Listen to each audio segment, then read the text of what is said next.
Barely 10 years old, she was when the townspeople began to avoid her gaze. They said she walked barefoot in the snow, murmuring Latin prayers she'd never been taught. Her brother would follow her, silent and with glassy eyes, his fingers always twitching as if he were talking to someone no one else could see. When the sheriff finally went into the cabin, he discovered dozens of drawings stapled to the walls. Each and every one of them was of the same man, one figure, one face repeated endlessly. And the girl, she said just one thing, that's Jesus. He lives in my brother. Hello everyone. Before we begin, be sure to like and subscribe to the channel and leave a comment telling us where you're from and what time you're watching. That way, YouTube will continue showing you stories just like this one. In American history, there are families that time has attempted to erase. Lineages so corrupted by secrecy, so broken by bloodlines intertwining with themselves, that even their own descendants wince when their name is mentioned. This is one of those families. Deeply buried in a part of Arkansas no longer marked on maps lived a girl named Evelyn Thorne. Born in 1899, she was a child of silence, raised in a home with no visitors, no schoolbooks, and no mail. Her birth was never recorded. Her mother never left the porch. Her father never left the basement. Yet, 9 children were born into that house, each one darker, quieter, and stranger than the last. Evelyn was the youngest and the most dangerous. She was known in the town of Hollow Creek, not because she played with the other children, she didn't, and not because she misbehaved, she was painfully obedient, but because people said she listened too intently. Her eyes never blinked enough, and when she smiled, it made the hair on your arms stand straight up. Her brother, Jacob, 2 years her senior, was always by her side. They never spoke out loud to each other, but somehow, they moved in sync, walking, turning, blinking, as if controlled by one mind split between 2 skulls. A schoolteacher once called them the folded twins, even though they weren't twins at all. Or at least, that's what the town was told. By 1908, rumors had begun to spread. A nurse who had passed through the county claimed to have seen 3 Thorne babies born with fused jaws. A traveling merchant said the eldest boy had 6 fingers on each hand. But no one dared to approach the cabin to find out. No one wanted to confirm what they already feared, because Evelyn had started saying strange things, very strange things, things number 10-year-old should know. It was in the winter of 1910 that the town's unease turned to dread. A preacher named Wallace Benton rode out toward the Thorne property after Evelyn's mother sent word via a scribbled note left in the church pew. No postage, no greeting, just 4 words, he walks in light now. Benton was no stranger to the strange. He had ministered in mining towns and remote hollows his entire life, but he later told his wife that what he saw that day haunted him more than the cholera pits in Missouri. When he neared the Thorne homestead, the land felt wrong, not exactly cursed, but tired. Trees leaned inward as if trying to protect or hide something. The ground was littered with animal bones arranged in spirals, and nailed above the doorframe, where a cross would usually be, was a crude carving of an eye with 3 pupils. Inside, the smell hit him first, damp soil and candle wax, but beneath it, something sweeter, spoiled. Evelyn's mother stood barefoot in a corner, arms outstretched, humming a tuneless melody. She never greeted the preacher and didn't even blink. Instead, she pointed toward the stairs with one shaking hand. Benton climbed slowly, every step groaning under his weight. At the top, the hallway was lined with children's drawings, hundreds of them, all identical, a tall man with golden light pouring from his eyes, a girl kneeling at his feet. Sometimes she was smiling. Sometimes she was bleeding. Sometimes she had wings. And at the end of that hall stood Evelyn, holding Jacob's hand. She whispered, "You came to see him." The preacher, frozen in place, could only nod. Evelyn turned to her brother and said something in Latin, perfect, flowing Latin. It wasn't taught in Hollow Creek. It wasn't taught in the state, not to girls like her. Then Jacob stepped forward, reached out his hand, and placed it on Benton's chest. Benton would later say it felt like fire under his skin, not heat, but judgment. He fled that day and never returned. But he left one final message pinned to the church door: do not go back. The girl is no longer alone in her body.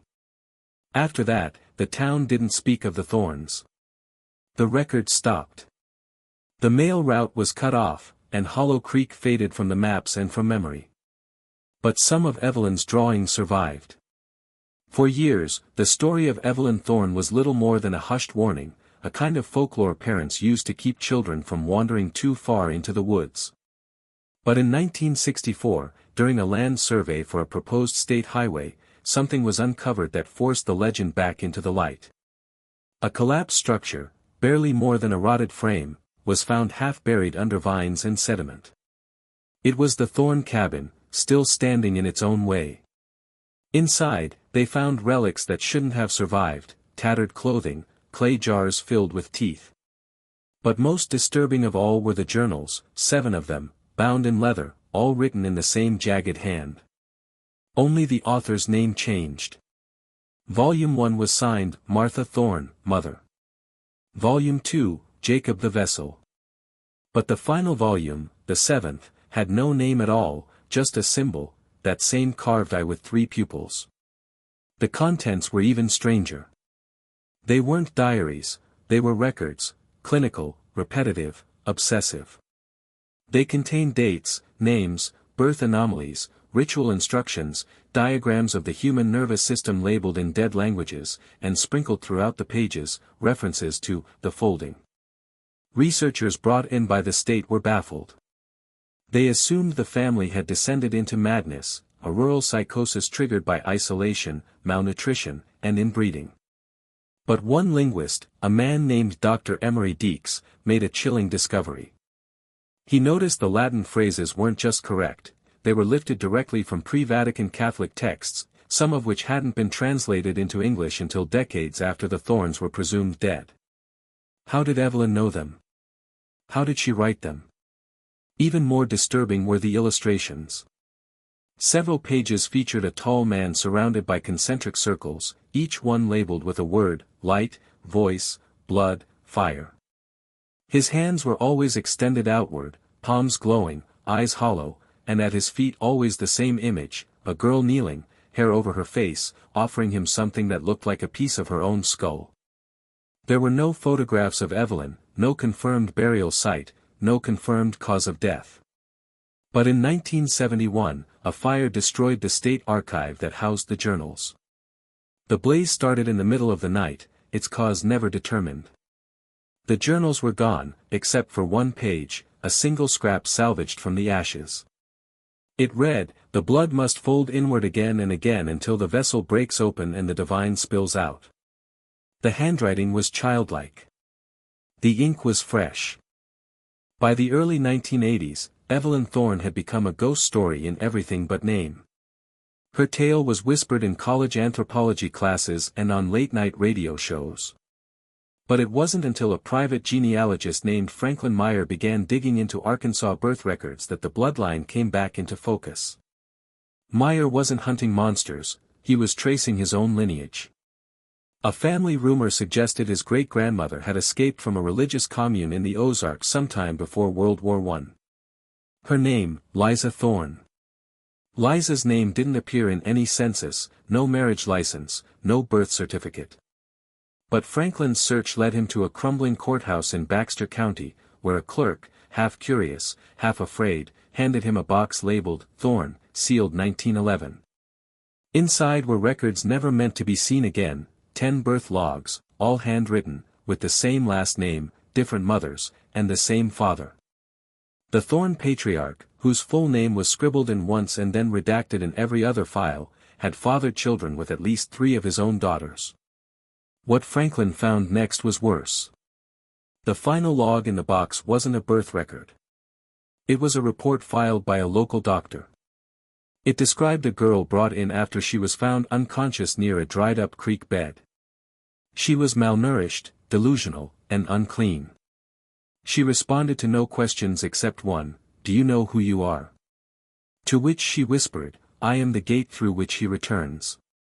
The doctor's name, Dr. Emerson Clay, was scribbled at the bottom. His signature was dated February 3, 1911. That's the last known record of Evelyn Thorne. There was no follow-up, no discharge papers, no death notice. But Franklin Meyer couldn't let it go. He traced the doctor's lineage, hoping for some clue. He found Clay's great-granddaughter, a retired librarian named Alma, living just 3 towns away. When asked about Evelyn, Alma said something Franklin never forgot: "My grandfather told my mother that some people aren't born wrong, they're born open, and if something waits long enough, it walks in." She then handed Franklin an old shoebox. Inside were charred fragments of a child's drawing, faint but visible, a man made of light, a girl kneeling, and the words, "He lives in Jacob now." Franklin never spoke of his research again. He died in 1992, alone in a locked apartment with the windows blacked out and every mirror covered in bedsheets. There's a phenomenon folklorists rarely speak about, not because it lacks merit, but because it resists categorization. They call it ancestral bleed, a term used when family trauma doesn't just pass down through behavior or environment but seems to linger in the blood, memories, voices, and compulsions that surface in descendants who were never told the truth. And that brings us to 2004. A 14-year-old girl named Hope Whitmer was admitted to a psychiatric facility outside Little Rock. Her behavior was erratic, mumbling in dead languages, carving spirals into her own skin with her fingernails, and insisting she had a brother no one could see. The attending physician noted one phrase that she repeated more than 20 times: "He found me again." At first, the case was dismissed as schizophrenia, but one intern, curious about the peculiar phrasing, started digging. She ran Hope's name through archived records, and what she found set off a chain of silent panic among the administrative staff. Hope Whitmer was not her birth name. She had been adopted in 1991 at the age of 1 from a closed orphanage near the Arkansas-Missouri border. Her birth record was sealed, but the intern found something strange: a baptismal certificate, rare for orphans, signed with a surname scrolled across the bottom. It said, Thorne. That same intern, whose name remains protected, later claimed Hope would often stare at the walls of her padded room for hours at a time, only to say, "They folded wrong. That's why it hurts." Then she'd begin screaming the word Jacob over and over. When doctors asked her who Jacob was, she replied, "My brother, my father, my husband. He is the vessel, and he's coming." Hope escaped the facility in October 2006. Surveillance footage showed her walking calmly through 3 locked doors. None were damaged. None were left open. One nurse reported waking in the middle of the night to see Hope standing silently beside her bed.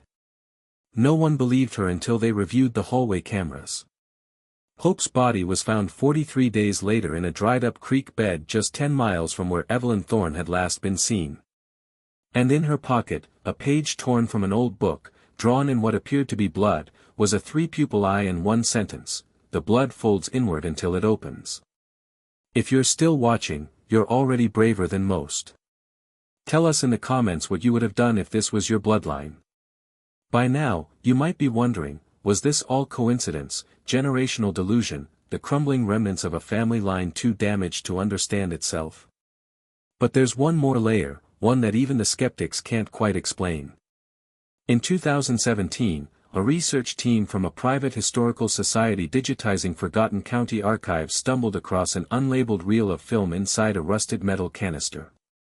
It was found behind a false wall in what used to be the sheriff's office of Hollow Creek, now just a hollowed-out building reclaimed by weeds. The reel was black and white, silent, 27 minutes long. It showed what appeared to be a girl, 8 or 9 years old, standing motionless in a dirt clearing, surrounded by crude wooden totems. Her eyes never blinked, her arms never moved. Behind her, a boy stood just as still, with his hand placed over her head like a blessing or a curse. Every few minutes, she would open her mouth as if to speak, but no words came out, only static, as if the film itself was choking on silence.